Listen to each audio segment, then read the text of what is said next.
ഒരുപാട് സംശയങ്ങൾ ഇങ്ങനെ പ്രത്യേകിച്ച് സമൂഹത്തിൽ ഇങ്ങനെ വരുന്നതിൽ ഏറ്റവും പ്രധാനപ്പെട്ട ഒരു സംശയം ഈ ക്രൈസ്തവ സന്യാസത്തെ പറ്റി ഉള്ളതാണ്. അപ്പോൾ ക്രൈസ്തവ സന്യാസത്തിൽ പർട്ടിക്കുലറായിട്ട് ആ ചോദ്യം സ്പെസിഫൈ ചെയ്ത് പറയുമ്പോൾ, ഇപ്പം പൗലോസ് ലീഹ സ്ത്രീയെ തൊടാതിരിക്കുന്ന പുരുഷന് നല്ലത് എന്നുള്ള ഒരു നിലപാട് സ്വീകരിച്ചൊരു ബ്രഹ്മചര്യത്തിൻ്റെ വക്താവായി കാണുന്നെങ്കിൽ, പത്രോസ് ലീഹയെ നമ്മൾ കാണുന്നത് പത്രോസ് ലീഹയ്ക്ക് അമ്മായിമ്മ ഉണ്ടായിരുന്നുവെന്നും അമ്മായിമ്മ ഉണ്ടാകുമ്പോൾ സ്വാഭാവികമായും ഭാര്യ ഉണ്ടാകുമെന്നും അപ്പം വിവാഹം കഴിച്ചിരുന്നു എന്ന ഒരു അനുമാനത്തിലേക്കാണ്. അപ്പോൾ എത്രത്തോളം ഈ ക്രൈസ്തവ സന്യാസത്തിൽ ബ്രഹ്മചര്യം, വിവാഹം കൂടാതെയുള്ള ജീവിതം, അത് എത്രത്തോളം സ്ക്രിപ്ചറലാണ് അല്ലെങ്കിൽ ബൈബിൾ ബേസ്ഡ് ആണ് എന്നുള്ളതാണ് ആദ്യത്തെ ചോദ്യം. ഇവിടെ നമ്മൾ മനസ്സിലാക്കേണ്ടത്, ഒരിക്കലും സഭ, പ്രത്യേകിച്ച് കത്തോലിക്ക സഭ കുടുംബജീവിതത്തിനും വിവാഹ ജീവിതത്തിനും എതിരല്ല. അല്ലെങ്കിൽ പൗരോഹിത്യ ജീവിതത്തെയോ സന്യാസ ജീവിതത്തെയോ കുടുംബജീവിതത്തെക്കാൾ മെച്ചപ്പെട്ട ഒരു വിളിയായിട്ട് സഭ കാണുന്നുമില്ല. എന്നാൽ ഇപ്പോൾ ഈ പറഞ്ഞ പോലെ ഇങ്ങനൊരു ചോദ്യമുണ്ട്.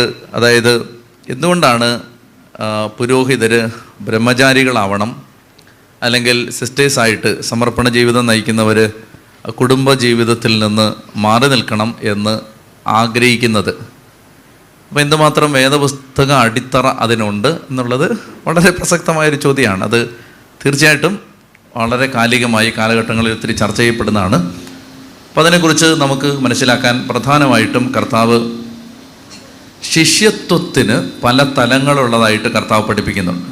യേശുവിൻ്റെ ശിഷ്യനായിരിക്കുക എന്നുള്ളതിന് ഒരു തലമല്ല, പല തലമുണ്ട്. അപ്പോൾ അതിനെക്കുറിച്ച് ഏറ്റവും വ്യക്തമായിട്ട് ഈശോ തന്നെയാണ് പറയുന്നത്. നമുക്ക് മത്തായിയുടെ സുവിശേഷത്തിലേക്ക് പോയാൽ 19-ാമത്തെ അധ്യായത്തിൽ ഈ ഒരു വിഷയം കർത്താവ് വളരെ ഗൗരവമായിട്ട് ചർച്ച ചെയ്യുന്നുണ്ട്. അപ്പം അതിനകത്ത് വിവാഹത്തെ 19-ാം അധ്യായത്തിൻ്റെ ആരംഭവാക്യങ്ങൾ 3 മുതലുള്ള വാക്യങ്ങൾ, പരിസയരടുത്ത് എന്നവനെ പരീക്ഷിച്ചുകൊണ്ട് ചോദിച്ചു, ഏതെങ്കിലും കാരണത്താൽ ഒരുവൻ ഭാര്യയെ ഉപേക്ഷിക്കുന്നത് നിയമാനുസൃതമാണോ? അപ്പോൾ കുടുംബജീവിതത്തെക്കുറിച്ചുള്ള ചോദ്യമാണിത്.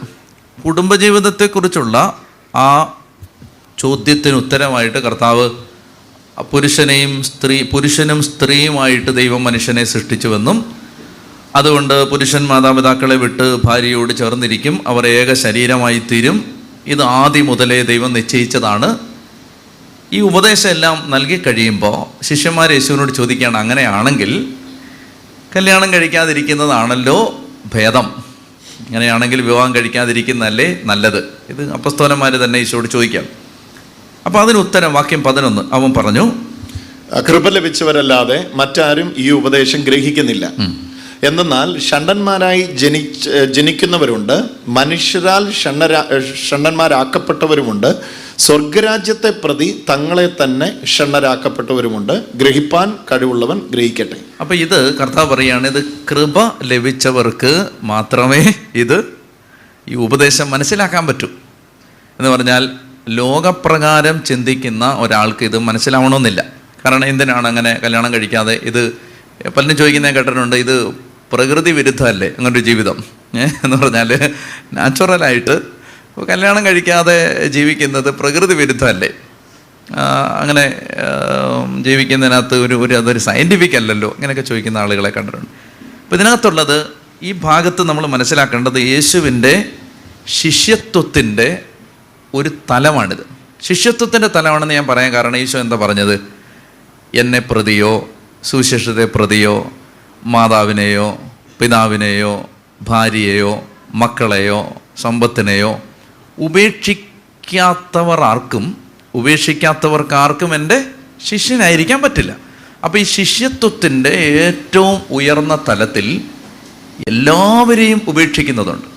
എല്ലാവരെയും ഉപേക്ഷിക്കുന്നത് എന്തിനാണ്? എല്ലാവർക്കും എല്ലാം ആകാൻ വേണ്ടിയിട്ടാണ്. ഈ ഉപേക്ഷയുടെ ഒരു തല ആളുകൾ വിചാരിക്കുന്നത്, നമുക്ക് ഭാര്യയില്ല മക്കളില്ല അതുകൊണ്ട് നമ്മൾ വിരക്ത ജീവിതം നയിക്കുന്നു എന്ന് പറഞ്ഞാൽ, സത്യത്തിൽ ഈ വാക്യത്തോട് ചേർത്ത് ഈശോ പറയുന്നൊരു കാര്യമുണ്ട്. അവർക്ക് ഈ ഭൂമിയിൽ വെച്ച് തന്നെ ഇതെല്ലാം കിട്ടും. എന്താ കിട്ടുന്നത്? ഭാര്യയെ കിട്ടുമെന്ന് പറയുന്നില്ല, മറിച്ച് അപ്പനെ കിട്ടും, അമ്മയെ കിട്ടും. നമ്മൾ മനസ്സിലാക്കിയിരിക്കേണ്ടത്, എനിക്ക് എൻ്റെ അമ്മ തിരുവനന്തപുരത്ത് ജീവിച്ചിരിപ്പുണ്ട്, എൻ്റെ അപ്പനും ജീവിച്ചിരിപ്പുണ്ട്. പക്ഷെ ഒരമ്മയല്ല, ഒരമ്മയല്ല, ഒരപ്പനല്ല, ഒരു സഹോദരനല്ല, ഒരു സഹോദരിയല്ല. അതായത് നമ്മുടെ ഒരു അവൈലബിലിറ്റി, നമ്മുടെ ഒരു സംലഭ്യത അനേകായിരങ്ങൾക്ക് എത്താൻ വേണ്ടി ശിഷ്യത്വത്തിൻ്റെ ഒരു പ്രത്യേക തലത്തിൽ എന്ത് സംഭവിക്കുന്നു? നമ്മൾ ഇതെല്ലാം വേണ്ട. ഇനി ചിന്തിക്കും, ഇത് കർത്താവ് പറയുകയാണ്, ഈ വാക്യം തന്നെ വിശദീകരിച്ചാൽ, അതായത് ഷണ്ടരായിട്ട് ജനിക്കുന്നവരുണ്ട്, അപ്പോൾ ഈ ലൈംഗിക ശേഷിയില്ലാതെ ജനിക്കുന്ന ആളുകളുണ്ട്. എനിക്കറിയാവുന്ന, നിങ്ങൾക്ക് നേരം ഉണ്ടല്ലോ അല്ലേ, എനിക്കറിയാവുന്ന ഒരു കുടുംബത്തിൽ ഒരു പെൺകുട്ടി കല്യാണം കഴിച്ചു കഴിഞ്ഞപ്പോൾ ഭർത്താവ് ഇമ്പോർട്ടൻ്റാണ്, ലൈംഗിക ശേഷിയില്ല. ആ സമയത്ത് എല്ലാവരും അവളോട് പറഞ്ഞു കുടുംബജീവിതം ഉപേക്ഷിക്കാൻ പറഞ്ഞു. ആ സമയത്താണ് ഞാനിങ്ങനെ ഒരു അനൗൺസ്മെൻറ്റ് നടത്തുന്നത്, നിങ്ങൾ 3 മാസം തുടർച്ചയായി ബൈബിൾ വായിക്കൂ, നിങ്ങളുടെ കുടുംബത്തിൽ നിങ്ങളുടെ ആവശ്യങ്ങളിൽ കർത്താവ് ഇടപെടുമെന്ന് ഒരിക്കൽ 2-2.5 വർഷം മുമ്പ് ഞാൻ പറഞ്ഞിരുന്നു. അപ്പോൾ ആ സമയത്ത് ഇവള് എന്നെ ചലഞ്ച് ചെയ്യാൻ വേണ്ടി, അതായത് ഈ അച്ഛൻ പറഞ്ഞത് നടക്കില്ല, കാരണം എന്തായാലും എൻ്റെ ഭർത്താവിൻ്റെ ലൈംഗിക ശേഷി തിരിച്ചു കിട്ടാൻ പോകണില്ല. അപ്പോൾ അതൊരു അട്ടർ ഇമ്പോസിബിലിറ്റി ആയിട്ട് കണ്ടിട്ട് ഈ സഹോദരി എന്ന് വെച്ചാൽ എന്നെ ചലഞ്ച് ചെയ്യാൻ വേണ്ടി ബൈബിൾ വായിക്കാൻ തുടങ്ങി. എന്നിട്ട് അവളിങ്ങനെയാണ് തീരുമാനിച്ചത്, തിരുവനന്തപുരത്ത് വരും, എന്നിട്ട് അച്ഛനെ കാണും, കണ്ടിട്ട് അച്ഛൻ്റെ മുഖത്ത് നോക്കി ഞാൻ പറയും, മേലാൽ ഇങ്ങനെ ആളുകളെ പറ്റിക്കരുത്, അബദ്ധം പറഞ്ഞ് പഠിപ്പിക്കരുത്, കാരണം ഈ ബൈബിൾ വായിച്ചാലും നിന്ന് മാറില്ല. അങ്ങനെ അവൾ ബൈബിൾ വായിക്കാൻ തുടങ്ങി. അവൾ എഴുതി തന്ന ഒരു ടെസ്റ്റിമണി റിട്ടേൺ ഫോമിൽ എൻ്റെ കയ്യിലുണ്ട്. അവൾ അവസാനം ഈ 3 മാസം കഴിഞ്ഞു, 4 മാസം കഴിഞ്ഞു, അവളെല്ലാം മറന്നുപോയി, എന്നെ വെല്ലുവിളിക്കുന്ന എല്ലാം മറന്നുപോയി, ബൈബിൾ വായിച്ചുകൊണ്ടേയിരുന്നു. ആ കാലഘട്ടത്തിൽ അവൾ എനിക്ക് എഴുതുകയാണ്, അതായത് അച്ഛാ, എൻ്റെ ജീവിതത്തിൽ ഞാൻ ഇന്ന് വരെ ചിന്തിച്ചിട്ടില്ലാത്ത ചില ചോദ്യങ്ങൾ എൻ്റെ മനസ്സിലേക്ക് വന്നു. അതായത് കുടുംബജീവിതം നയിക്കുന്നവരെല്ലാം ലൈംഗികമായി ബന്ധപ്പെടണമെന്ന് നിർബന്ധമുണ്ടോ? അവൾ ചോദിക്കുകയാണ്. ലൈംഗിക ബന്ധത്തിൽ ഏർപ്പെടാതെ എത്രയോ പേർ സന്തോഷമായിട്ട് ലോകത്ത് ജീവിക്കുന്നുണ്ട്. അവൾ ചോദിക്കുകയാണ്, എൻ്റെ ഭർത്താവിന് ഇങ്ങനെ ഒരു പോരായ്മ വന്നത് ആ ഭർത്താവിൻ്റെ കുറ്റം കൊണ്ടാണോ? ഞാൻ ഈ ഭർത്താവിനെ ഉപേക്ഷിച്ചാൽ അദ്ദേഹത്തെ പിന്നീട് ആര് നോക്കും? എന്നാൽ ഞാൻ ഈ ഭർത്താവിനെ ചേർത്ത് പിടിച്ചാൽ എനിക്കും എൻ്റെ ഭർത്താവിനും കർത്താവിനെ സ്നേഹിച്ച് ജീവിക്കാൻ പറ്റില്ലേ? ഇങ്ങനെ മുമ്പ് ചിന്തിക്കാത്ത, അതായത് കൃപയുടെ ഒരു ഡയമെൻഷനിലാണ് ലൈംഗിക ബന്ധം ഇല്ലാതെ, സ്ത്രീ പുരുഷ ബന്ധം ഇല്ലാതെ ജീവിക്കാൻ പറ്റുന്നൊരു ജീവിതമുണ്ട്. അപ്പോൾ അത് ശിഷ്യത്വത്തിൻ്റെ ഉയർന്ന ഒരു തലമാണ്. ഇനി ഇത് അടിച്ചേൽപ്പിക്കുകയല്ല. എന്താണ്? നിങ്ങൾ എല്ലാവരും ബ്രഹ്മചാരികളാകുമെന്ന് പറഞ്ഞ് നിർബന്ധിച്ചേൽപ്പിക്കും. പൗരോഹിത്യം എന്ന് പറയുന്ന ആ ഉദാത്തമായ ഒരു ദൈവിക ശുശ്രൂഷയ്ക്ക് വേണ്ടി വരുമ്പോൾ, അപ്പോൾ അങ്ങനെ വരുമ്പോൾ അത് കല്യാണം കഴിച്ചവർക്ക് നിഷിദ്ധമാണോ എന്നൊരു ചോദ്യം വരാം. നിഷിദ്ധമല്ല, കാരണം വിവാഹം കഴിച്ച എത്രയോ പേര് സഭയിൽ വൈദികരായിട്ടുണ്ട്. പക്ഷെ പുതിയതായിട്ട് വൈദിക വൃത്തിയിലേക്ക് വരുന്നവർക്ക് ബ്രഹ്മചര്യം സഭ നിർബന്ധമാക്കിയിരിക്കുന്നതിൻ്റെ കാരണം ഈ ശിഷ്യത്വത്തിൻ്റെ ഒരു ഉയർന്ന തലത്തിലേക്കുള്ളൊരു വളർച്ച. യേശുക്രിസ്തു അങ്ങനെ ഒരു ജീവിതം നയിച്ച ആളാണ് അല്ലേ? ക്രിസ്തുവിൻ്റെ പുരോഹിതരാണ്, ക്രിസ്തുവിൻ്റെ പൗരോഹിത്യവുമായിട്ട് ഒട്ടിച്ചു ചേർക്കപ്പെടുന്ന ആളുകളാണ്. അതുകൊണ്ടാണ് പ്രീസ്റ്റ് ഈസ് അനദർ ക്രൈസ്റ്റ് എന്ന് പറയുന്നത്. അപ്പോൾ അതാണ് ഇപ്പം ഞങ്ങളൊക്കെ അതിനകത്ത് അത്രയും വളരുന്നില്ലെങ്കിലും അതാണ് അതിൻ്റെ ഐഡിയൽ. അതായത് കർത്താവിനെ കാണുന്ന പോലെ വേണം മനുഷ്യർ നമ്മളെ കാണാൻ, അല്ലേ നമ്മൾ കർത്താവ് നിൽക്കുന്നത് പോലെ വേണം മനുഷ്യരുടെ മുമ്പിൽ നിൽക്കാൻ. അപ്പോൾ അങ്ങനെ വരുമ്പോൾ ആ ശിഷ്യത്വത്തിൻ്റെ ഒരു ഉയർന്ന തലത്തിൽ സ്വർഗരാജ്യത്തെ പ്രതി തങ്ങളെ തന്നെ ഷണ്ടന്മാരാക്കുന്നവരാണ് ബ്രഹ്മചാരികൾ. ഇതാണ് അതിൻ്റെ ഏറ്റവും എല്ലാവർക്കും മനസ്സിലാവുന്ന തരത്തിലുള്ള ഉത്തരം. അപ്പോൾ ശിഷ്യത്വത്തിന് അങ്ങനെ ഒരു തലമുണ്ട്. അപ്പോൾ അത് അങ്ങനെ ഒരു തലം ഇല്ലെന്ന് പറയാൻ പറ്റുമോ? ഈശോ പറഞ്ഞല്ലേ അങ്ങനെ ഉണ്ടെന്ന്. ഇനി പത്രോസ്ലീഹ കല്യാണം കഴിച്ചാന്ന് പറഞ്ഞല്ലോ. പത്രോസ്ലീഹ കല്യാണം കഴിച്ച ആ പത്രോസ്ലീഹ കുറച്ച് കഴിയുമ്പോൾ കർത്താവിനോട് ചോദിക്കുന്നുണ്ട്, കർത്താവേ, ഞങ്ങളിതാ എല്ലാം ഉപേക്ഷിച്ച്, 19-ാം അധ്യായം, ഈ അധ്യായത്തിനാണ് 19-ാം അധ്യായത്തിൽ 27-ാമത്തെ വാക്യം. അപ്പോൾ പത്രോസ് പറഞ്ഞു, ഇതാ ഞങ്ങൾ എല്ലാം ഉപേക്ഷിച്ച് അങ്ങേ അനുഗമിച്ചിരിക്കുന്നു. പത്രോസ്ലീഹയുടെ ജീവിതത്തിൽ നിങ്ങൾ ചിന്തിക്കുന്നുണ്ടോ, ഈ കല്യാണം കഴിച്ച് ഭാര്യയും മക്കളും ഉള്ള ഈ മനുഷ്യൻ, അദ്ദേഹത്തിന് വീട്ടിൽ പോകാൻ നേരം കിട്ടിയിട്ടുണ്ടെന്ന് നിങ്ങൾ വിചാരിക്കുന്നുണ്ടോ? അദ്ദേഹം സത്യം പറഞ്ഞാൽ കല്യാണം കഴിച്ചു, കുടുംബജീവിതം നയിച്ചു, ആ കാലഘട്ടത്തിൽ കർത്താവ് വിളിച്ചു. പക്ഷേ അദ്ദേഹം എല്ലാം ഉപേക്ഷിച്ചു എന്ന് പറയുമ്പോൾ ഞാനിങ്ങനെയാണ് വിശ്വസിക്കുന്നത്, ഭാര്യയും മക്കളെയും എല്ലാം ഉപേക്ഷിച്ചിട്ട് യേശുവിന് വേണ്ടി വത്തിക്കാൻ്റെ വധക്കുന്നിൽ തലകീഴായി കുരിശിൽ തറയ്ക്കപ്പെട്ട് കൊല്ലപ്പെട്ടു. അപ്പോൾ സത്യം പറഞ്ഞാൽ ശിഷ്യത്വത്തിന് അങ്ങനെ ഒരു തലമുണ്ട്. ഉണ്ടായിരുന്ന ഭാര്യയെ തന്നെ അദ്ദേഹം സത്യത്തിൽ ക്രിസ്തുവിനെ പ്രതി ഉപേക്ഷിച്ചതാണ്. അപ്പോൾ അതുകൊണ്ട് അപ്പം ശിഷ്യത്വത്തിൽ ഭാര്യ ഉപേക്ഷണം ഉണ്ടെന്നുള്ള ഒരു ചിന്തയാണോ അതിൻ്റെ അകത്ത് പ്രധാനം? അതായത് ശിഷ്യത്വത്തിന് അങ്ങനെ ഒരു തലമുണ്ട്. അപ്പൊ ശിഷ്യത്വത്തിന്റെ പൂർണ്ണതയിലെത്താൻ ഭാര്യ ഉപേക്ഷിക്കണം നിർബന്ധമൊന്നുമില്ല. പക്ഷെ അങ്ങനെ ഒരു ഡയമെൻഷൻ ഉണ്ട്. അതായത് ഈശോ എന്താ പറഞ്ഞത്? സ്വർഗരാജ്യത്തെ കുറിച്ച് പറയുമ്പോൾ അവിടെ കല്യാണം കഴിക്കുകയോ കല്യാണം കെട്ടിച്ചു കൊടുക്കുകയോ ഒന്നുമില്ല എന്ന് പറഞ്ഞാൽ അവിടെ ദൈവദൂതന്മാരെ, അപ്പോൾ ഈ ദൈവരാജ്യത്തിന്റെ അംബാസഡർമാരാണെന്നല്ലേ നമ്മൾ പറയുന്നത്. അപ്പോൾ അങ്ങനെയുള്ള മനുഷ്യർക്ക് ഇങ്ങനെ സഭയിൽ ഇങ്ങനെ ഒരു ഡയമെൻഷനും ഉണ്ട്. വിവാഹം. ഇനി വേറൊരു കാര്യം എന്താണെന്ന് വെച്ചാൽ, ഈ വിവാഹം കൊള്ളരുതാത്തത് കൊണ്ടല്ല. ഇപ്പം എന്നോടൊരാൾ ചോദിക്കുകയാണ്, അച്ഛൻ എന്താണ് കല്യാണം കഴിക്കാത്തത്? കല്യാണത്തോട് താല്പര്യമില്ലാഞ്ഞിട്ടാണോ? അല്ല, കല്യാണത്തോട് വലിയ താല്പര്യം ഉള്ളതുകൊണ്ടാണ് കല്യാണം കഴിക്കാത്തത്. മനസ്സിലായില്ലേ? അതായത് കർത്താവിന് കൊടുക്കുമ്പോൾ ഏറ്റവും വേണ്ടപ്പെട്ടത് കൊടുക്കണം. ഇപ്പം സ്ത്രീയോട് താല്പര്യമില്ലാഞ്ഞിട്ടല്ല കല്യാണം കഴിക്കാത്തത്. അല്ലേ? ലോകം മുഴുവൻ കേൾക്കുകയാണ്, ഞാൻ സ്വബോധത്തോടെ പറയുന്നത്.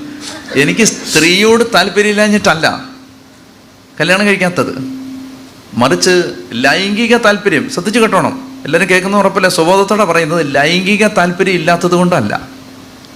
കർത്താവിന് എന്തെങ്കിലും കൊടുക്കുമ്പോൾ ഏറ്റവും നല്ലത് കൊടുക്കണം, അതിന് വേണ്ടിയിട്ടാണ്. അപ്പോൾ അതുകൊണ്ട് എന്ത് ചെയ്യുന്നു? അതുകൊണ്ട് കർത്താവ്, ഇനി ഇത് ആരാണ്? ഇത് നമ്മൾ രാപകലില്ലാതെ കഠിനാധ്വാനം ചെയ്ത്, നിങ്ങൾ മനസ്സിലാക്കണം, ഞങ്ങൾ രാത്രി കിടന്ന് ഞെളിവരി കൊള്ളുമൊന്നുമല്ല. നിങ്ങളിത് മനസ്സിലാക്കണം. അതെന്താ വെച്ചാൽ, അതായത് ഇതിനകത്ത് ഇല്ലേ ചാ, അതായത് നമ്മൾ ഞെളിവരി കൊള്ളുമൊന്നുമല്ല. അതായത് നമുക്ക് ഈ ദാമ്പത്യ സന്തോഷമില്ലാതെ അതിനേക്കാൾ വലിയൊരു സന്തോഷം കർത്താവ് എല്ലാ ദിവസവും ജീവിതത്തിൽ തരും. അപ്പോൾ അതുകൊണ്ട് അത് അപ്പോൾ അതുകൊണ്ട് അത് പാടില്ല എന്ന് പറഞ്ഞാൽ അത് പാടില്ല എന്ന് പറഞ്ഞാൽ ദിസ് ഈസ് മൈ ചോയ്സ്. കർത്താവിനെ പ്രതി എനിക്ക് എടുക്കാൻ പറ്റുന്ന ഒരു ചോയ്സാണിത്. അങ്ങനെ ഇഷ്ടംപോലെ ആളുകളുണ്ട്, ഒരുപാട് ആളുകൾ. ഇനിയുള്ള കാലത്ത് ഇനിയുള്ള അങ്ങനെയുള്ള ആളുകൾ കൂടും എന്നാണ് എൻ്റെ അഭിപ്രായം. നിർബന്ധിത സന്യാസത്തെക്കാൾ ഉപരി സമർപ്പിത സന്യാസം. അതായത് ഇപ്പോൾ ബ്രദർ സജിത്ത് ശുശ്രൂഷ ചെയ്യുന്നു. ഇപ്പോൾ കത്തോലിക്ക സഭയിലാണെങ്കിൽ ഇപ്പോൾ Shekinah Santhosh Karimattra, Sabu Aruthutty, doctor John D, ഇവരെല്ലാം കുടുംബജീവിതം നയിച്ചുകൊണ്ട് കർത്താവിൻ്റെ ശുശ്രൂഷയിൽ ഏർപ്പെട്ടിരിക്കുന്ന ആത്മായ സഹോദരങ്ങളാണ്. അതൊരു തരത്തിലുള്ള സമർപ്പണം.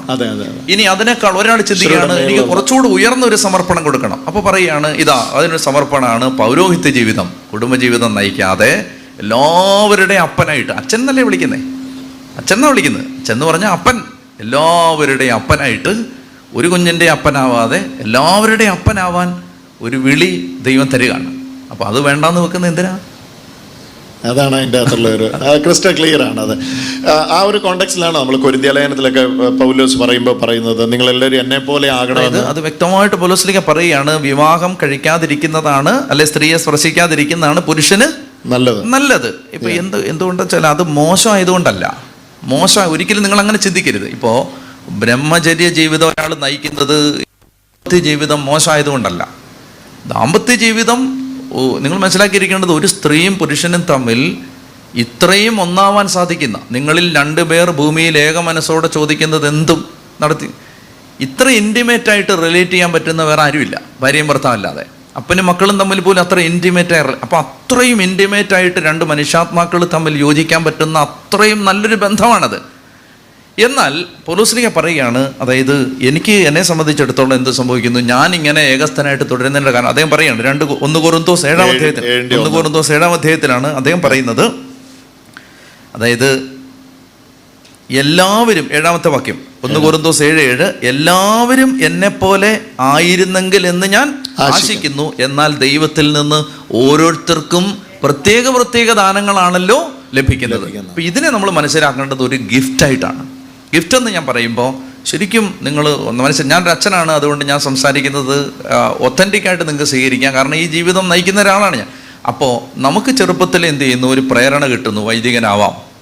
ഈ പ്രേരണ കിട്ടുമ്പോൾ തന്നെ ഈ പ്രേരണ നന്നായിട്ട് നിങ്ങൾ മനസ്സിലാക്കേണ്ടത് എന്തെങ്കിലും മീഡിയയിൽ വരുന്നൊരു വാർത്തയോ അല്ലെങ്കിൽ വരുന്ന വാർത്തയല്ല. സംശുദ്ധമായ ജീവിതം നയിക്കുന്ന 10,000-കണക്കിന് പുരോഹിതന്മാർ കേരളത്തിലുണ്ട്. സംശുദ്ധമായ ജീവിതം. ഇവിടെ നമ്മളെപ്പോഴും ബ്ലാക്ക് മാർക്കുകൾ മാത്രമേ കാണൂ, അല്ലേ? ഒരു വെള്ളത്തുണിയിൽ ഒരു കറുത്ത മഷി വീണാൽ അത് മാത്രമാണ് നമ്മൾ ആകെ കാണുന്നത്. പക്ഷേ നമ്മൾ മനസ്സിലാക്കിയിരിക്കേണ്ടത്, ഇപ്പോൾ എന്തെങ്കിലും ഒരു സിസ്റ്റർ എന്തെങ്കിലും ഒരു പോരായ്മ സംഭവിച്ചാൽ അല്ലെങ്കിൽ അങ്ങനെയാണ് നമ്മൾ കാണുന്നത്. പക്ഷേ നിങ്ങൾ മനസ്സിലാക്കേണ്ടത് എത്ര ആയിരങ്ങൾ അവർക്ക് ഇത് ജീവിക്കാൻ പറ്റുന്ന, അവരാരും തന്നെ പരാതിപ്പെട്ടുകൊണ്ടല്ല, വൈകുന്നേരം ആകുമ്പോഴേക്കും അവർ ഭിത്തിയിലിടിച്ച് കലി തീർക്കുകയല്ല, മറിച്ച് ഇത് നിങ്ങൾ മനസ്സിൽ ലോകത്ത് എനിക്ക് വേറൊരു കാര്യം കൂടി പറയാനുള്ളത്, ഈ ശരിക്കും ബ്രഹ്മചര്യം ജീവിതം നയിക്കുന്ന ആളുകളുടെ മുഖത്ത് സങ്കടമല്ല, സന്തോഷമാണ്. നിങ്ങൾ ശ്രദ്ധിച്ചിട്ടുണ്ടോ? അത് അത് ഒരു കുടുംബത്തിനും തരാൻ പറ്റാത്ത വല്ലാത്തൊരു സന്തോഷം. ഒരു നമുക്ക് പരാതികളെ പരിദേവനങ്ങളെക്കാളൊക്കെ ഉപരി സന്തോഷമാണ്, അല്ലേ ചാ? സന്തോഷമാണ്.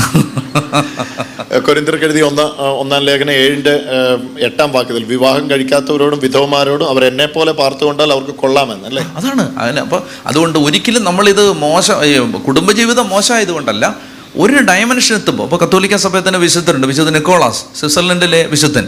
അദ്ദേഹത്തിൻ്റെ പ്രത്യേകത 50 വയസ്സായപ്പോൾ അദ്ദേഹം ഭാര്യയോട്, അദ്ദേഹം വേദനയോട് എഴുതുകയാണ്. 45 വയസ്സൊക്കെ ആകുമ്പോൾ അദ്ദേഹം വേദനയോടെ അദ്ദേഹത്തിൻ്റെ പാസ്റ്ററോട് പറയുകയാണ്, അച്ഛനോട് പറയുകയാണ്, അച്ഛാ, ഞാൻ ഏറ്റവും കൂടുതൽ സ്നേഹിക്കുന്ന ഭാര്യയോട് എനിക്ക് മിണ്ടാൻ തോന്നുന്നില്ല, എൻ്റെ മക്കളെ ലാളിക്കാൻ എനിക്ക് തോന്നുന്നില്ല, എനിക്ക് എന്തെങ്കിലും കുഴപ്പമാണോ? 50-ാമത്തെ വയസ്സെത്തിയപ്പോൾ അദ്ദേഹം ഭാര്യയോട് സംസാരിച്ച് ഭാര്യയുടെ അനുവാദത്തോടെ അദ്ദേഹം വീട്ടിൽ നിന്ന് ഇറങ്ങി. വീട്ടിൽ നിന്നൊരു 2 കിലോമീറ്റർ അപ്പുറത്ത് ഒരു കുടില് കെട്ടി അടുത്ത 20 കൊല്ലം അവിടെ താമസിച്ച് അദ്ദേഹം വിരക്തി. അപ്പോൾ ഈ കുടുംബജീവിതം നയിച്ചുകൊണ്ടിരുന്നവർക്ക് തന്നെ അടുത്ത ഡയമെൻഷൻ ഇങ്ങനൊരു കൃപ കിട്ടാം. അപ്പോൾ അതുകൊണ്ട് അത് അതെ, പിന്നെ അച്ഛൻ കോൺട്രിബ്യൂട്ട് ചെയ്യുന്ന ഇങ്ങനെയാണ്, കുടുംബജീവിതം ഇല്ലെങ്കിൽ പൗരോഹിത്യ ജീവിതം ഇല്ല. കാരണം കുടുംബങ്ങൾ ഉണ്ടായെങ്കിലല്ലേ അച്ഛന്മാരുണ്ടാവും. Very good. അത് വളരെ ക്രിസ്റ്റൽ ക്ലിയർ ആണ്. അപ്പം ഇതെടുത്ത് കാട്ടിയിട്ട് ഇപ്പം പത്രോസ് ലീഗ വിവാഹം കഴിച്ചതായിരുന്നു, അതുകൊണ്ട് പുരോഹിതൻ വിവാഹം കഴിക്കുന്നില്ല. അപ്പം അധ്യക്ഷൻ ഏക ഭാര്യയുടെ ഭർത്താവായിരിക്കണം. അത് പറയാം, തിമോത്തിയോസിന്റെ. അതെ അതെ, അതായത് മെത്രാൻ ഏക ഭാര്യയുടെ ഭർത്താവായിരിക്കണം തിമോത്തിയോസിന്റെ. അതെ. അപ്പൊ അതായത് മക്കളെ നേരാമണ്ണം നടത്തുന്നവന് അതോടെ. അതായത് ആദ്യകാലങ്ങളിൽ, സഭയുടെ ആദ്യകാലങ്ങളിൽ കുടുംബജീവിതക്കാർ മാത്രമാണ് ഇങ്ങനെയുള്ള സ്ഥാനങ്ങളിൽ, വളരെ പൗലോസ് ലീഗയെ പോലെ വളരെ ചുരുക്കം പേര് മാത്രമേ ഇങ്ങനെ ഏകസ്ഥരായിട്ടുണ്ടായിരുന്നു. ബാക്കി എല്ലാവരും കുടുംബജീവിതം നയിച്ചിരുന്നവരോ ഭർത്താവ് മരിച്ചവരോ ഭാര്യ മരിച്ചവരോ ഒക്കെ ആയിരിക്കും. അപ്പോൾ ഇവിടെ സഭയുടെ അധ്യക്ഷനായിരിക്കുന്ന ആൾ ഏക ഭാര്യയുടെ ഭർത്താവായിരിക്കണമെന്ന് പറയുന്നത് പല ഭാര്യമാരെ കൊണ്ടു നടക്കുന്ന പശ്ചാത്തലമുള്ള സമൂഹങ്ങളോടാണ് പറയുന്നത്. അതായത് മാന്യമായ കുടുംബജീവിതം നയിക്കുന്ന ആളായിരിക്കണം എന്ന് പറയുന്നത്. അത് കല്യാണം കഴിക്കാനുള്ള ആഹ്വാനമല്ല, മെത്രാൻ കല്യാണം കഴിച്ചിരിക്കണം എന്നല്ലല്ലോ ബൈബിൾ വാക്യം പറയുന്നത്.